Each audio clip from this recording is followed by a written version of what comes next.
मैं हूँ RJ Sharda. Pocket FM पर आप सुन रहे हैं काशी, एक प्रेम कहानी। इसे लिखा है प्रीति तिवारी ने। बनारस, सुबह का वक्त। काशी मंदिर से घर आकर जब मेज पर नाश्ता लगाने लगी तो उसके बाबा उससे बोले, काशी, आज आपके चाचा जी और हमारे दोस्त आ रहे हैं। आनंद जी कुर्सी पर बैठते हुए कहते हैं, चाचा जी आ रहे हैं? फिर तो आज हम स्कूल से आधे दिन की छुट्टी लेके चले आएंगे और उनके लिए खाना भी बनाना होगा। वो आनंद जी को नाश्ता देते हुए बोलती जा रही थी। आनंद जी ने लगभग बड़बड़ाते हुए कहा, फिर से शुरू हो गया इसका। अब पूरे दिन ये उनके मनपसंद की चीजें बनाएगी, और जब हम बोलते हैं तो हफ्ते में एक बार बस। उन्हें ऐसे बड़बड़ाते हुए देख वो बोली, आप ये क्या बोले जा रहे हैं खुद से ही? कुछ नहीं, हाँ तो नाश्ता करिए। ये बोल वो चेयर खींच नाश्ता करने बैठ गई। दोनों ने नाश्ता किया और फिर साथ में घर से निकल गए। काशी स्कूल आई और प्रिंसिपल सर से बोल के आधे दिन की छुट्टी ले ली और शालिनी को भी छुट्टी लेने को बोल दिया। आनंद जी अपने आश्रम आए और वहां की साफ सफाई करवाने लगे। वैसे आश्रम कभी गंदा नहीं रहता था, पर फिर भी यहाँ तीनों वक्त साफ सफाई होती थी। आनंद जी ने सामानों को ठीक से रखवाते दुबे जी से कहा, दुबे जी, बच्चों की परीक्षा होने वाली है, सारी तैयारियां कर ली है ना आपने? जी बस पेपर आने बाकी हैं सर जी, बाकी सब हो चुका है। वार्षिकोत्सव की क्या तैयारियां चल रही हैं? बच्चों को सिखाया जा रहा है ना? जी सर, काशी बिटिया कर रही है और सबको कार्ड भी बांटे जा चुके हैं। ये कहते हुए जिनको कार्ड बांटा जा चुका था उनकी लिस्ट दुबे जी ने उन्हें दे दी। काशी अपने स्कूल से छुट्टी लेके शालिनी के साथ घर आकर तैयारियां करने लगी। तभी दरवाजे पर दस्तक हुई। शालिनी ने जाके दरवाजा खोला तो सामने खड़े अनजान शख्स ने उससे पूछा, जी काशी जी हैं क्या? आप यहाँ बैठे, मैं बुला के लाती हूँ। ये बोल शालिनी ने उसे अंदर बने बैठक में बैठा दिया और अंदर आकर काशी से बोली, काशी कोई आया है, देखो जाके। ये बोल उससे कलछी ले कढ़ाई में पूड़ियां तलने लगी। काशी हाथ धो के बाहर आई, देखा वही आदमी खड़ा था जो कल जमीन के लिए आया था। उसे देख वो भड़कते हुए बोली, मैंने आपसे बोला है ना कि मुझे जमीन नहीं देनी है, तो आप बार बार क्यों चले आते हैं?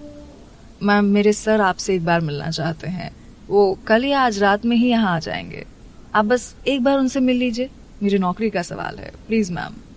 उस इंसान के बोलने पर काशी ने सोचा और 2 दिन बाद मिलने को बोल दिया। वो आदमी चला गया। काशी भी अंदर आ गई। शालिनी ने उसे देख पूछा, कौन था ये? अरे कुछ नहीं, ये बोल दोनों वापस काम में लग गई। दोनों को काम करते हुए शाम हो गई और वक्त भी ज्यादा हो गया था, तो शालिनी अपने घर चली गई। काशी भी ऊपर चली आई अपने कमरे में। वहां आकर वो तैयार हुई और नीचे आकर अपने बाबा को फोन लगा दिया। बाबा कहाँ हैं आप? चाचा जी आए या नहीं? अरे हमारी राजकुमारी पीछे मुड़ के देखे, हम तो कब के आ गए हैं। फोन पर राजेंद्र जी की आवाज सुन वो जैसे पीछे मुड़ी तो राजेंद्र जी और आनंद जी खड़े थे। चाचा जी आप आ गए। काशी दौड़ के गई और राजेंद्र जी के गले लग गई। कैसे हैं आप चाचा जी? काशी ने उनका बैग लेके रखते हुए कहा, हम तो ठीक हैं, पर हमारी बच्ची दुबली पतली लग रही है। ये कंजूस आपको कुछ खिलाता है या खुद खा जाता है? राजेंद्र जी ने मजाक करते हुए बोला, अरे ये बोलो, ये मुझे कुछ देती है या नहीं? हफ्ते में 1 दिन कचौड़ी जलेबी मिलती है, बस बाकी दिन वही फीका खाना। पर आज मैं इसकी एक भी बात नहीं सुनूंगा। आज मेरा यार आया है, आज तो दोनों खाएंगे। आनंद जी खुश होते हुए बोले, वैसे खुशबू तो बहुत अच्छी आ रही है। आनंद जी ने बोला, हाँ चाचा जी, आज सारा खाना आपकी पसंद का बना है, आप बस हाथ मुंह धो के आ जाइए, हम खाना लगाते हैं। काशी बोल के रसोई घर की तरफ बढ़ गई। राजेंद्र जी को लेके आनंद जी कमरे में चले गए। रात का वक्त, बनारस एयरपोर्ट। मुझे उस लड़की से मिलना है।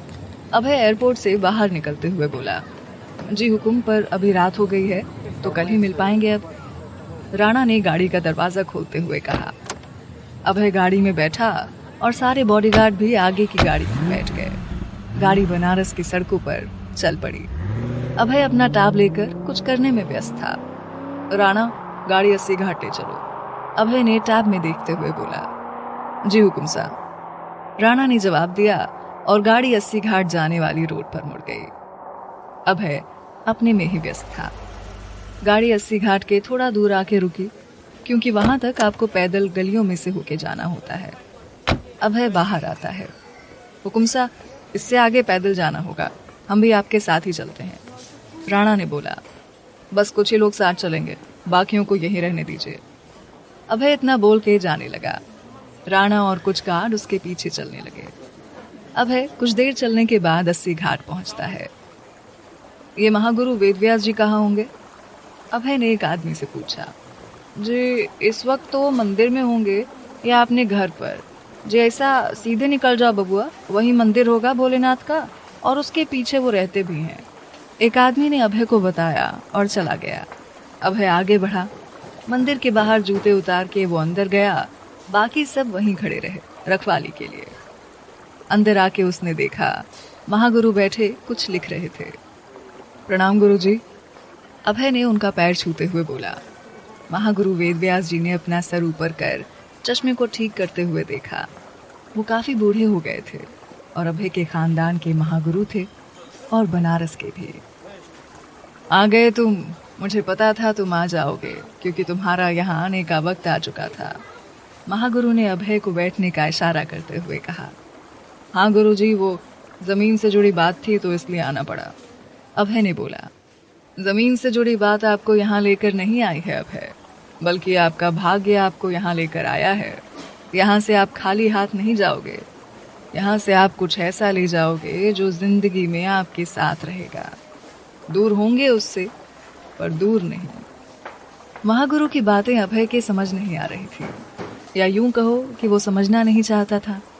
कुछ देर वहां रुक के अभय गुरुजी से अलविदा लेके वहां से चला आया और घाट पर खड़ा हो गया।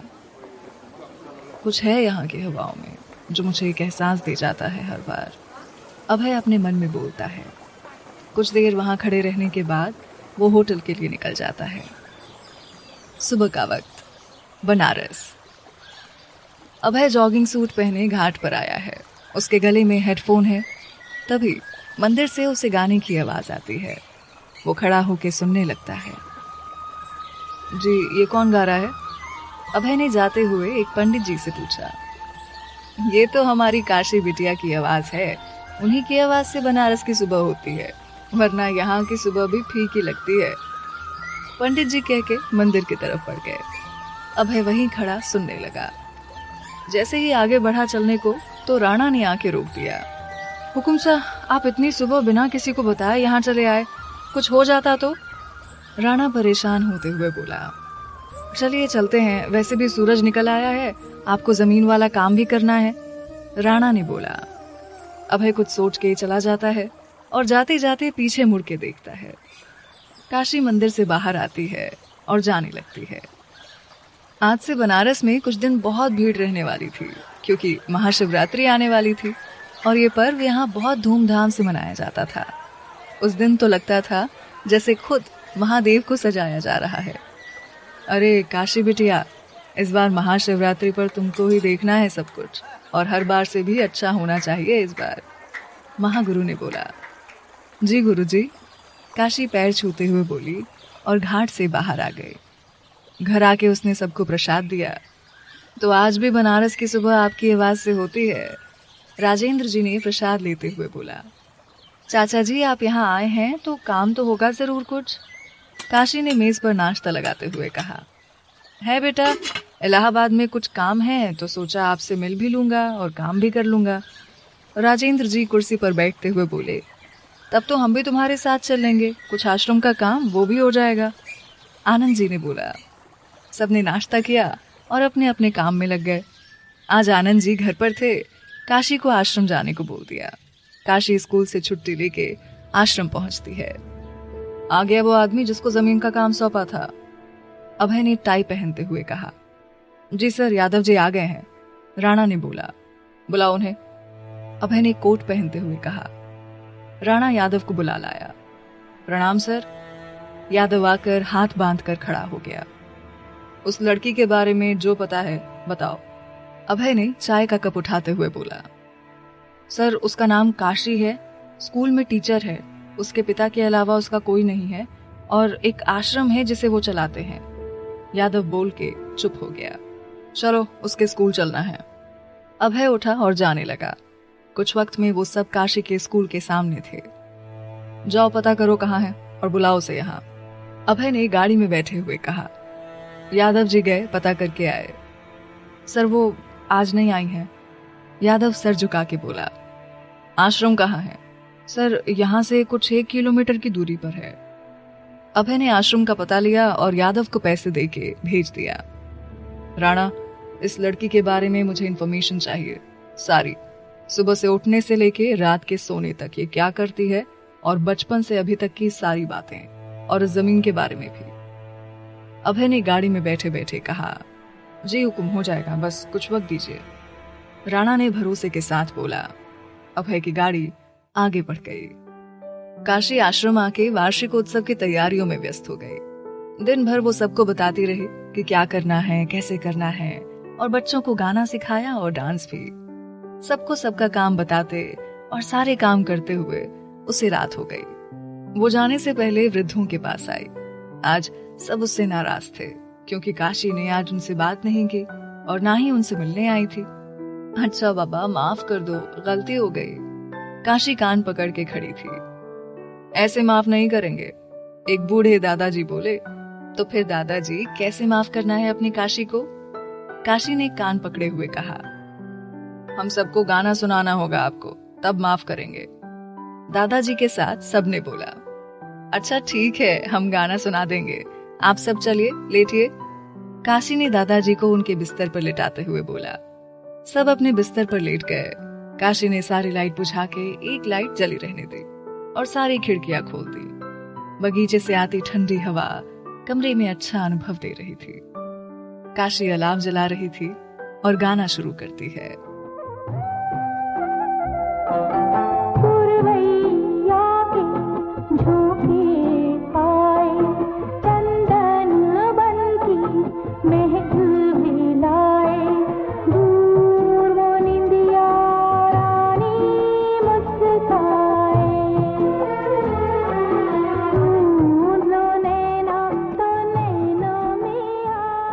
काशी गाए जा रही थी और सब सुने जा रहे थे।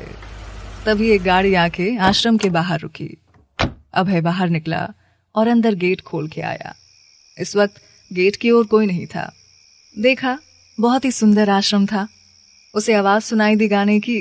वो उस तरफ बढ़ गया, कमरे के पास पहुंच के रुक गया और दीवार के पीछे से इस आवाज वाले को खोज रहा था।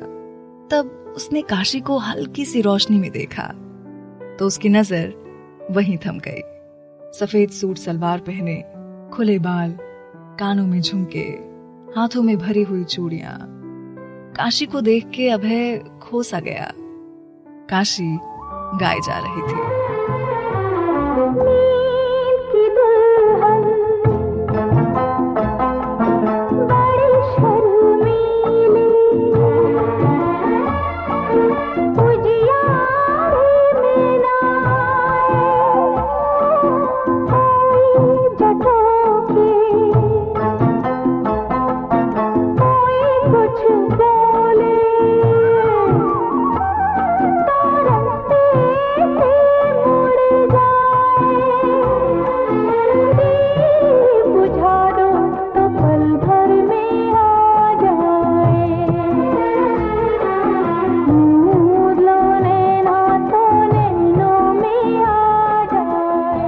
काशी धीरे से सबको सुला के वहां से बाहर आई।